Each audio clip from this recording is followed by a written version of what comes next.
Good night. Welcome to TVJ's post-election date announcement discussion, part of our Vote 2025 coverage. I'm your host, Dion Jackson Miller. Now, before I bring in my colleagues to start to talk about what's going to be happening, the moment Jamaicans have been waiting for, finally, Prime Minister Andrew Holness has announced the election date for the 2025 election. Take a look.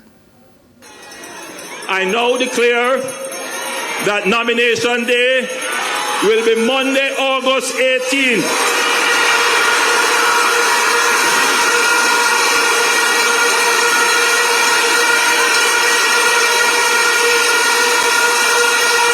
And the general election date is fixed at Wednesday, September 3. Labor right, we ready now. Labor right, we ready now. Ring the bell, them heavy now. Ring the bell, them heavy now. Labor right, we ready now. Labor right, we ready now. Get the anthem ready now. Get the anthem ready. The river coming down, no bank to. In the meantime, the opposition at the People's National Party headquarters, they're already reacting, and our reporter Dwayne Anderson is live at PNP headquarters with reactions. Dwayne?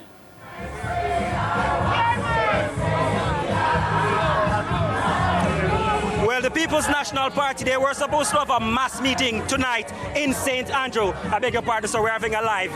The PNP were supposed to have a mass meeting here in St. Andrew tonight, but because of logistic concerns and safety concerns, that was put off. But in a couple of hours, they've managed to put together a watch party of sorts tonight, and they have everything they need to make a watch party successful. They have the drinks, they have the vibes, and they have the people. And they're making good on their watch party. When the date was announced, they erupted into celebration. They are convinced they are going to win it. A lot of people here were playing Nostradamus. They were predicting August 18 and September 3, and so said, so done. One of the men in the engine room of the People's National Party is Dr. Dayton Campbell, the General Secretary. Dr. Dayton Campbell, you join me here on TVJ. We're live, so I'm really hoping the supporters can behave. Dr. Dayton Campbell, how do you read this date being announced? Do you see it as a Prime Minister cornered in terms of options, or what? He didn't have much options left. I mean, we pretty much told him yesterday that nomination day would be on the 18th of August and election day on the 3rd of September. It's probably the first time in the history of the country that the opposition actually called the election. He was just out of time. The Prime Minister knows that he's afraid to approach the people, and so he waited because he couldn't find a window. We have prepared ourselves and we are ready. The leader is here, he has gone out there and done the work, and we are just excited to get on the ground, and over the next couple of weeks, we'll do what we need to do to ensure that when we come back here, there will be a much larger crowd and we'll be celebrating. I'm going to bring you in the party president. I'm not a little while, but let me ask you in about 30 seconds. The People's National Party, they've had some momentum coming out of the local government elections, but that is sort of like a stamina run. It's a bit the marathon part of this campaign.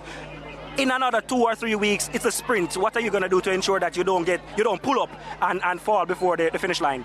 Well, any athlete will tell you that proper training will prevent that. We have done the preparatory work and we have gone out there. The level of organization in the party now is at an extent that it hasn't been in a long time. The canvassing, the workers, the training and all of those things. We've just been waiting on this moment. We've already done all our schedule to lead up to the 3rd. The constituencies have been notified for this week when the leader is coming. We know when we're launching our manifesto. All of that has been done. There is absolutely no surprise in this to us. The only thing that was thrown off was our meeting, which we will have on Saturday night. So we are fully ready and equipped to go, and we will deliver a victory for the people of Jamaica because they do deserve better. Thank you, Dr. Dayton Campbell. Obviously, we're pressed for time because our live is short, but I'm now joined by the party president for the People's National Party, Mark Golding. Mr. Golding, step forward a little bit for me, please. Sure. Thank you so much for joining us here on TVJ. Firstly, quickly, what is your reaction? How are you reading this date? Is it a strategy from the Prime Minister, or is this a man who was cornered and really had very few options? Well, I think he had to call it now because he painted himself into a corner. So much so that the General Secretary was able to accurately say last night that nomination day would be on the 18th and the election would be on the 3rd of September. That's unprecedented, where an opposition General Secretary is able to say accurately what the date would be. And it's because he had no options really. And had he been in a position to confidently move forward into an election, he would have called it long ago. But we are ready. We are prepared. We have done the work. Our party is united and strong. We've used the last few months to further refine our message of hope for the Jamaican people. The policies and programs that we are putting forward are relevant and tackle some of the deep-seated issues that face this nation and we have to confront and get over if we are to take Jamaica to the next level. So we're very pleased that finally the election is coming and we know the date and we're ready to roll. Our party is united, well organized. We've done a lot of work strengthening the organization of the party. I've been on the road all over the country. The people have taken very well to me and I'm looking forward to running through the tape and forming the next government so we can get the work of the people going.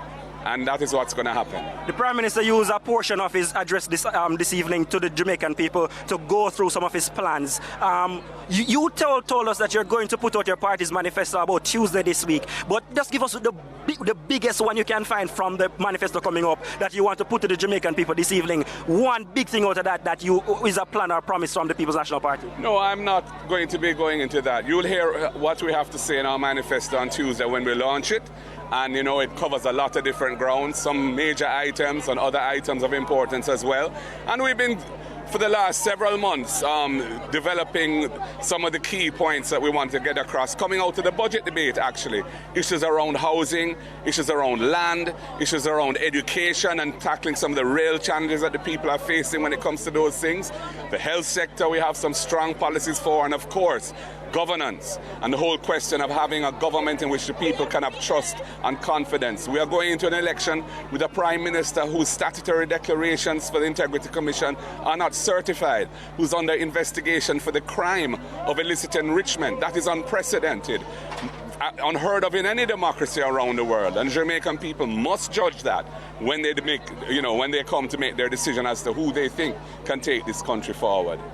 Thank you so much, Mark Golding, PNP President, and Dr. Dayton Campbell before him for joining us. As I explained a short while ago, we are really time pressed, but I'll be speaking to them later this evening, and I'll bring a lot more of what they have to say in primetime news and midday news tomorrow on TVJ. But as I said, the People's National Party, not the big meeting they wanted to have tonight, but they do have plans to have a big one on Saturday. But based on what I saw this evening, they were able to get some energized supporters here in a couple of hours and have a party of their own. Reporting from the PNP's headquarters here on Old Hope Road, I'm Dwayne Anderson for TVJ News, and it's back to you in studio.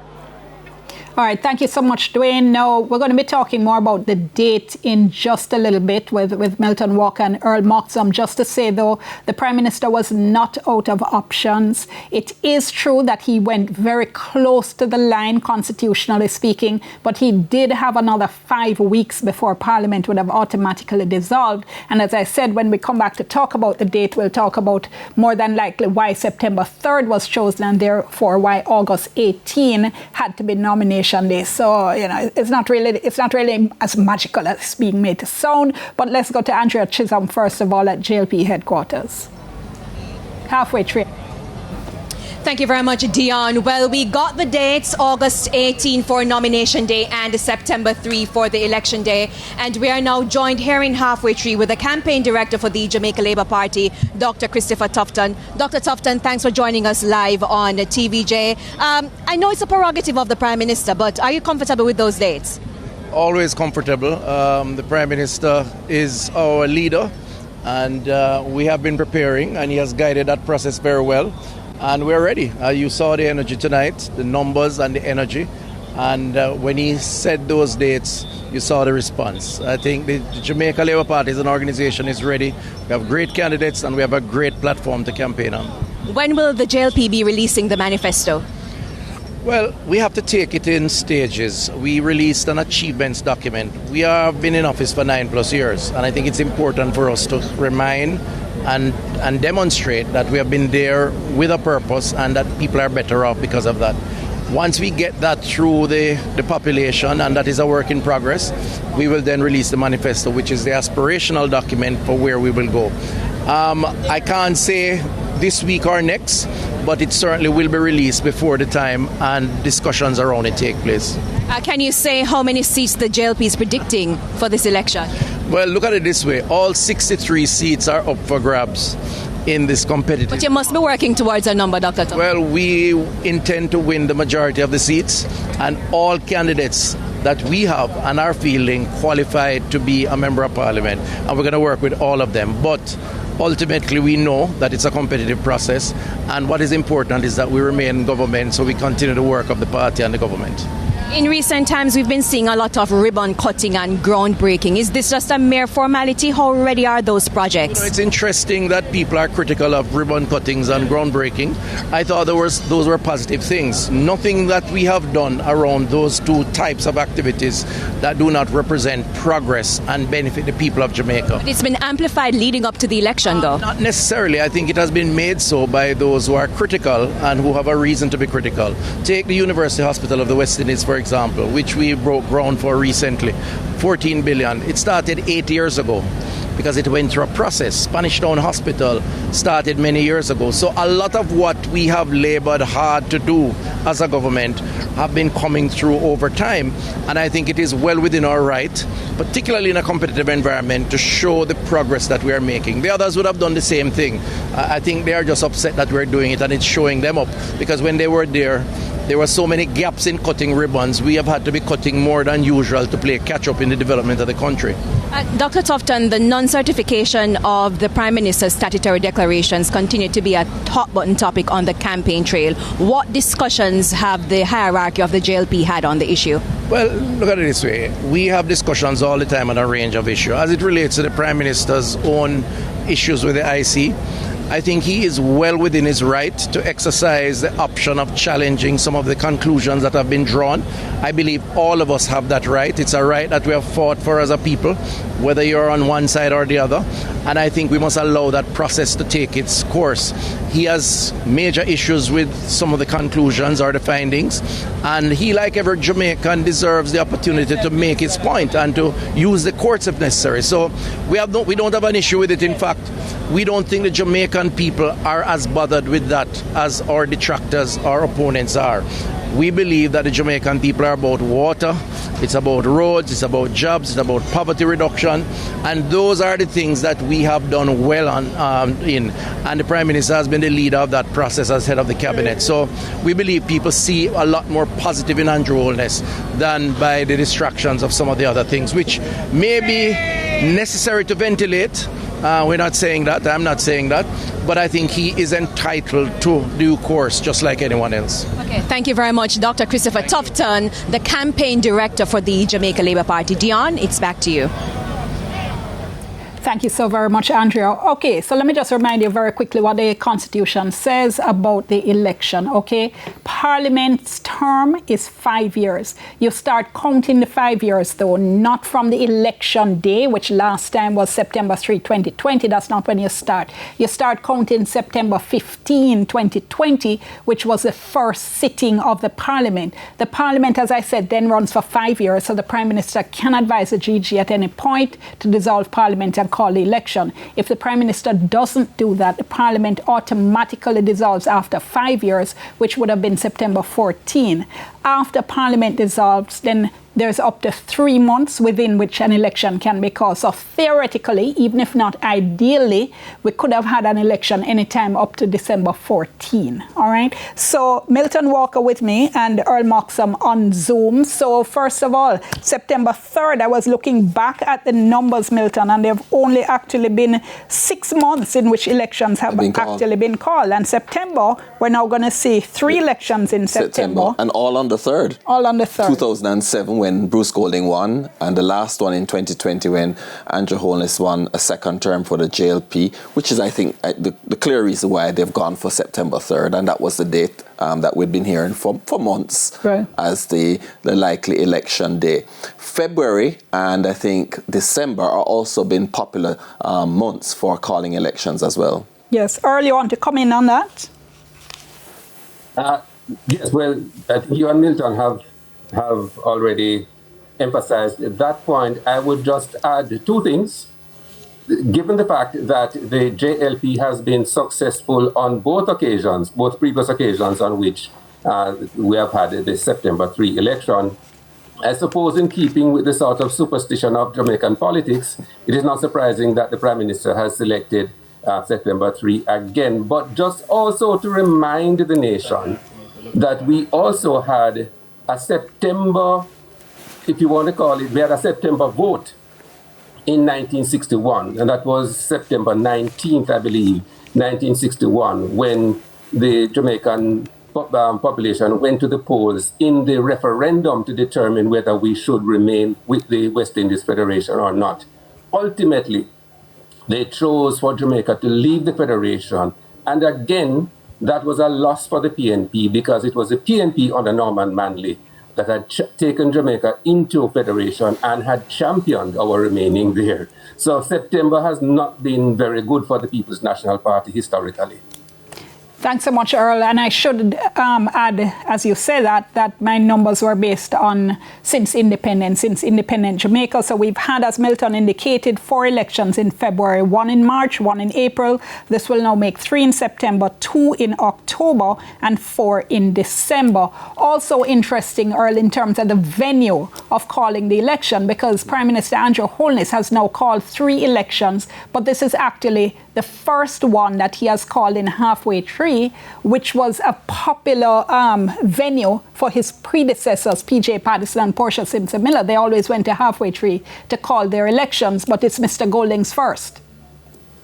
Mr. Holness. Mr. Holness, I beg your pardon, Dr. Holness. Yes, and it was in 1967 that Sir Donald Sangster announced the election that year in Halfway Tree as well. I don't recall whether, I haven't researched where the 1962 election was announced, but I would not be surprised if it was Halfway Tree as well. I believe the 61 referendum was called in Halfway Tree also. Yes, Mr. Holness in 2011 was in Mandeville, and 2020 was in Parliament because of COVID. Because of COVID, yes. There were obviously no mass events because of the pandemic. So you couldn't have large crowds gathering. In fact, there were clear restrictions on the number of persons who could assemble anywhere in this country. So it was Parliament. All MPs were in masks. Only the Prime Minister had removed his mask to make that announcement. It was quite odd because it's been a bit of a tradition in Jamaica to have the election announcement being made at a rally, and a mass rally as well. Okay. Huge crowd in Halfway Tree today, Milton. I mean, massive. It was, and as you could see from the drone shots, at one point I was trying to figure out where exactly was the stage, because it was us, and they changed it. Traditionally, the stage has been in front of about where the transport center. The transport center, and a bit above the entrance for Jamaica National. It was the other way around that I think they flipped it. I'm not sure why they did that, but that's entirely up to the persons who are organizing the rally for the Jamaica Labour Party. But that's where the stage has been in the past traditionally. Mm-hmm. A lot of emphasis, Earl, on. We've been hearing from the JLP on their achievements, and we heard Dr. Tufton just now also speaking to Andrea make mention of that again, so that's what they're concentrating on now. In the Prime Minister's address this evening, though, we did hear him make mention of quite a few things he said his administration plans to do in the next term. Anything stood out for you?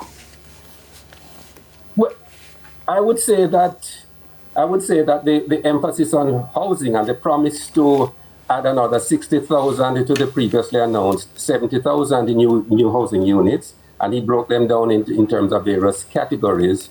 I think that is one important area of policy focus that he believes will connect well with the Jamaican populace. So I think that is one of those measurable promises that you can follow in terms of the extent to which he's able to deliver on that. He has been criticized in respect of previous commitments in respect of housing. And like I say, it's one of those that you can easily track. So I found that one to be very interesting. I just want to go back to the question of venues, Dion, and twin that with the question of crowd size, because it was in Montego Bay rather than Kingston that Michael Manley announced the 1980 election, and he was so impressed with the crowd that turned out that he made the famous 100,000 strong cannot be wrong, and he could not have been more wrong that year.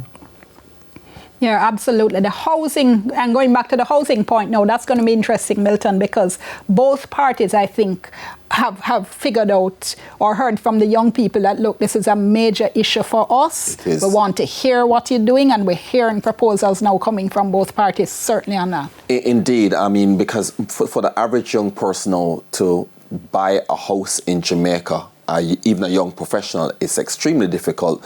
Housing prices are through the roof, and the part of the challenge is that the country, we're just not building enough housing units each year, and for them to come in at an affordable price. Of course, developers will tell you that the price of land is a big factor in what pushes the prices up, but we cannot have a country where a young person leaving college or working a regular blue-collar job and earning, a decent income simply cannot afford a house. That's one of the biggest aspirations that any young person would have leaving school and going into work. And if they can't fulfill that's what leads to your brain drain. That's what leads to your, disenchantment and people just being fed up. And we already know we have significant levels of apathy in the election process and the political process as well. And that needs to change. All right, we're going to take a break. We'll be back in a moment. Stay with us.